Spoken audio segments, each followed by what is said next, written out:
For decades, our country has been looted, pillaged, raped, and plundered by nations near and far, both friend and foe alike. Jadi yang terbaik si karyawan pintar.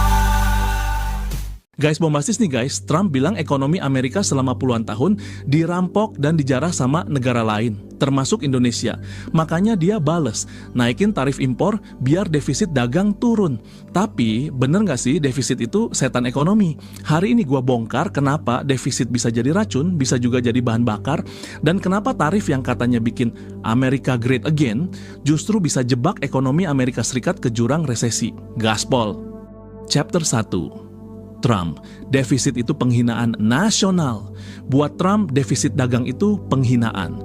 Bukan cuma angka, tapi simbol kekalahan. Dia bilang, negara kita dijarah selama puluhan tahun. Menurut dia, Tiongkok, Meksiko, Jerman, bahkan Kanada nyolong duit Amerika lewat perdagangan. Makanya dia ngegas, tarif dagang digelontorin kayak peluru, 25%, 50%, sampai 245%.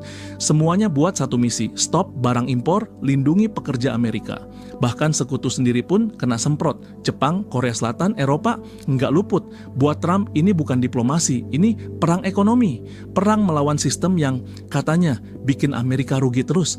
Tapi para ekonom bilang lain. Mereka justru melihat defisit dagang sebagai konsekuensi dari kekuatan daya beli. Amerika itu negara konsumtif, rakyatnya doyan belanja, dan barang-barang murah dari luar negeri bikin gaya hidup mereka tetap jalan. Jadi bukan karena dijarah, tapi karena ekonomi mereka emang kuat nyerap barang global. Lo tau nggak, negara-negara kaya kayak Inggris, Kanada, bahkan Australia, rata-rata juga defisit. Kenapa? Karena mereka unggul di sektor jasa, keuangan, dan teknologi. Mereka nggak jualan kaos kaki atau panci. Mereka jual jasa, paten, dan sistem. Makanya, defisit itu bukan aib.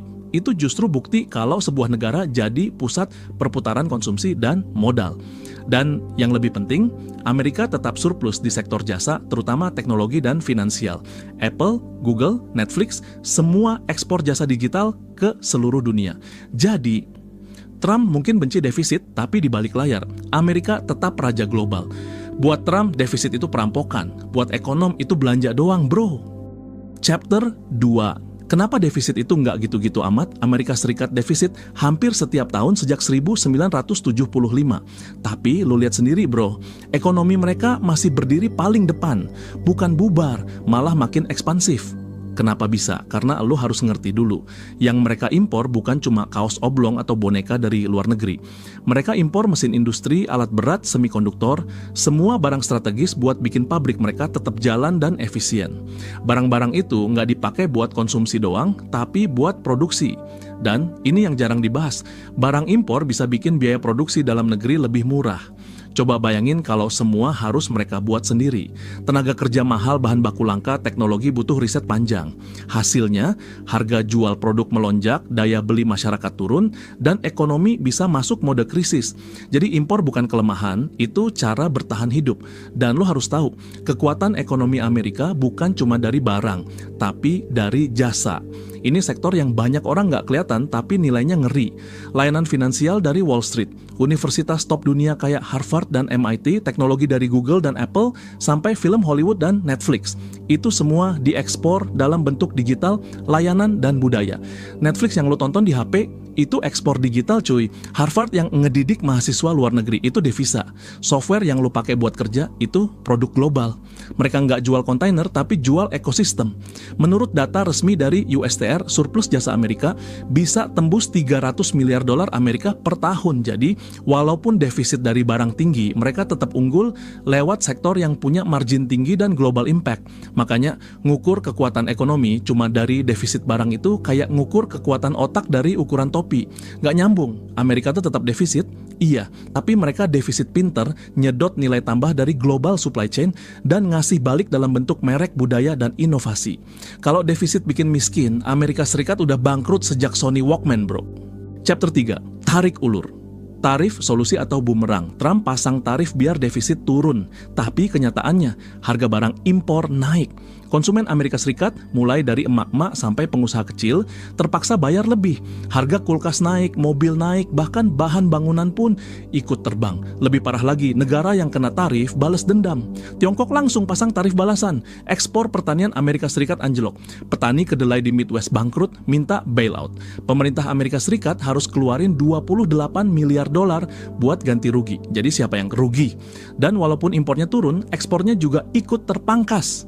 Defisit tetap gede, ekonomi malah kena pukulan dari dua sisi. Konsumsi melambat, investasi nyungsep. Tarif yang katanya solusi malah jadi jebakan, kayak mau matiin api pakai bensin. Mau sembuhin luka malah dijahit kawat. Dua sisi, dua nyiksa. Chapter 4. Duit defisit lari kemana? Ke Amerika juga. Lo pikir duit dari defisit dagang langsung hilang ke negeri orang? Salah besar bro. Justru banyak dari duit itu balik lagi ke Amerika.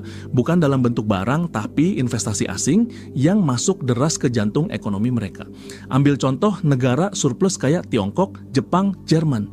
Mereka terima dolar dari hasil ekspor ke Amerika Serikat, tapi nggak disimpan di brankas. Duit itu diputar lagi, dipakai buat beli obligasi negara, saham-saham raksasa, bahkan properti komersial di New York dan California. Fakta kerasnya, per 2024, Cina megang sekitar 760 miliar dolar Amerika surat utang pemerintah Amerika Serikat. Artinya, duit hasil dagang malah dipakai buat ngedanain defisit Amerika sendiri. Ironi kelas dunia, yang katanya penjarahan justru jadi sumber napas buat mesin fiskal Washington. Dan bukan cuma surat utang. Duit dari negara surplus juga ngucur ke sektor teknologi. Banyak startup di Silicon Valley yang hidup dari dana investor asing. Jadi secara nggak langsung, defisit dagang nyalain mesin inovasi teknologi di Amerika. Misalnya, dana dari Jepang masuk ke venture capital. Duit dari Timur Tengah dipakai bangun gedung pencakar langit. Investor Eropa beli saham Tesla, Apple, dan Amazon. Sirkulasi uang global ini bikin ekonomi Amerika tetap dinamis, walau neraca barang mereka defisit. Ekonom menyebut ini sebagai global recycling of dollars. Uang keluar lewat perdagangan, tapi balik masuk lewat portofolio investasi, real estate, dan obligasi. Jadi defisit itu bukan kebocoran, tapi putaran balik modal. Dan yang diuntungkan, ya Amerika lagi. Kalau lo pikir defisit itu kayak air keluar dari bak bocor, lo lupa satu hal, bak ini tersambung ke pompa balik. Duit yang keluar justru balik lebih deras lewat jalur keuangan. Chapter 5. Kesimpulan, secara ekonomi, defisit itu netral. Itu cerminan gaya hidup, pola konsumsi, dan relasi dagang global. Tapi kenapa Trump dan politisi lain ributnya segede itu? Karena mereka nggak main di dunia ekonomi. Mereka main di panggung politik. Trump tahu banyak rakyat yang takut. Industri lama sepi, lapangan kerja pindah ke luar negeri, dan Cina makin agresif. Disitulah defisit dagang dijual sebagai simbol kehancuran. Nggak peduli penjelasan ekonom. Yang penting cocok buat dijual ke massa. Narasinya sederhana. Amerika dijarah, kita harus balas. Padahal banyak pabrik tutup bukan karena barang impor. Tapi karena mesin dan robot udah bisa kerja 3 kali lebih cepat. 24 jam non-stop tanpa gaji bulanan. Politik butuh musuh. Butuh cerita tentang pihak luar yang nyolong masa depan anak cucu kita. Dan defisit jadi kambing hitam yang sempurna, angka gede, mudah dimanipulasi, dan susah dijelasin ke publik awam. Yang lebih bahaya, kalau uang hasil utang dipakai buat belanja konsumtif, beli mobil mewah, bukan bikin jalan tol, bayar liburan, bukan riset teknologi. Kalau defisit dibiayai utang jangka panjang tanpa ada arah pembangunan, itu baru mimpi buruk. Tapi selama defisit digunakan buat investasi, pabrik, universitas, riset energi bersih, itu bukan beban, tapi bekal. Yang ribut defisit bukan ekonom, tapi politisi nyari panggung. Bro, defisit itu bukan malaikat, tapi juga bukan iblis. Dia netral. Semua tergantung siapa yang pegang kendali dan buat apa duitnya dipakai. Kalau lu pakai defisit buat drama kampanye presiden, hasilnya ya cuma panas di panggung, tapi ekonomi tetap jalan di tempat. Tapi kalau lu arahin buat bikin ekonomi tambah produktif, daya saing naik dan rakyat kuat, maka defisit bisa jadi senjata. Jangan terpaku sama neraca dagang. Lihat arah strateginya. Lo mau jadi negara pengeluh atau negara pencipta? Tulis pendapat lo di komentar bro. Lo tim proteksi ala Trump atau tim bangun masa depan lewat investasi? Terima kasih udah nonton sampai habis. Sampai jumpa di video bombastis lainnya dan tetap cerdas.